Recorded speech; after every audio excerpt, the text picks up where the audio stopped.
Here's one more item for you, the last in our civics book. Rights. Boy, everyone in this country's always running around yammering about their fucking rights. I have a right, you have no right, we have a right, they don't have a right. Folks, I hate to spoil your fun, but there's no such thing as rights, okay? They're imaginary. We made them up, like the boogeyman. The Three Little Pigs, Pinocchio, Mother Goose, shit like that. Rights are an idea. They're just imaginary. They're a cute idea, cute, but that's all, cute and fictional. But if you think you do have rights, let me ask you this. Where do they come from? People say, well, they come from God. They're God-given rights. Oh, fuck, here we go again. Here we go again. The God excuse, the last refuge of a man with no answers and no argument. It came from God. Anything we can't describe must have come from God. Personally, folks, I believe that if your rights came from God, he would have given you the right to some food every day, and he would have given you the right to a roof over your head. God would have been looking out for you. God would have been looking out for you. You know that? He wouldn't have been worried about making sure you have a gun so you can get drunk on Sunday night and kill your girlfriend's parents. But let's say it's true. Let's say God gave us these rights. Why would he give us a certain number of rights? The Bill of Rights in this country has 10 stipulations, okay? 10 rights. And apparently God was doing sloppy work that week because we've had to amend the Bill of Rights an additional 17 times. So God forgot a couple of things like slavery. Just fucking slipped his mind. But let's say God gave us the original 10. He gave the British 13. The British Bill of Rights has 13 stipulations. The Germans have 29. The Belgians have 25. The Swedish have only 6. And some people in the world have no rights at all. What kind of a fucking goddamn God-given deal is that? No rights at all? Why would God give different people in different countries different numbers of different rights? Boredom? Amusement? Bad arithmetic? Do we find out at long last, after all this time, that God is weak in math skills? Doesn't sound like divine planning to me. Sounds more like human planning.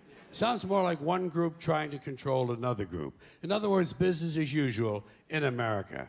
Now, if you think you do have rights, one last assignment for you. Next time you're at the computer, get on the internet, go to Wikipedia. When you get to Wikipedia, in the search field for Wikipedia, I want you to type in Japanese Americans 1942, and you'll find out all about your precious fucking rights, okay? All right. You know about it. You know about it. Yeah.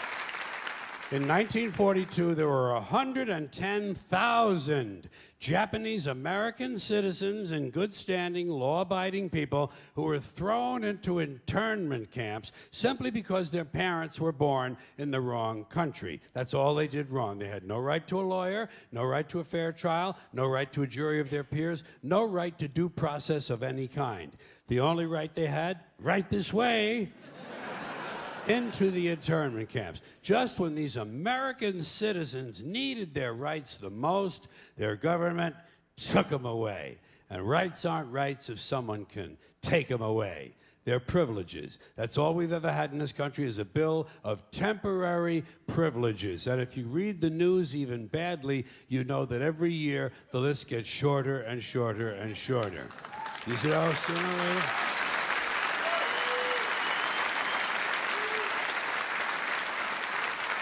Yeah. Sooner or later, the people in this country are going to realize the government does not give a fuck about them. Government doesn't care about you or your children or your rights or your welfare or your safety. It simply doesn't give a fuck about you. It's interested in its own power. That's the only thing, keeping it and expanding it wherever possible. Personally, when it comes to rights, I think one of two things is true. I think either we have unlimited rights or we have no rights at all. Personally, I lean toward unlimited rights. I feel, for instance, I have the right to do anything I please. But if I do something you don't like, I think you have the right to kill me. So where are you going to find a fairer fucking deal than that? So the next time some asshole says, gee, I have a right to my opinion, you say, oh yeah? Well, I have a right to my opinion, and my opinion is you have no right to your opinion. Then shoot the fuck and walk away. Thank you.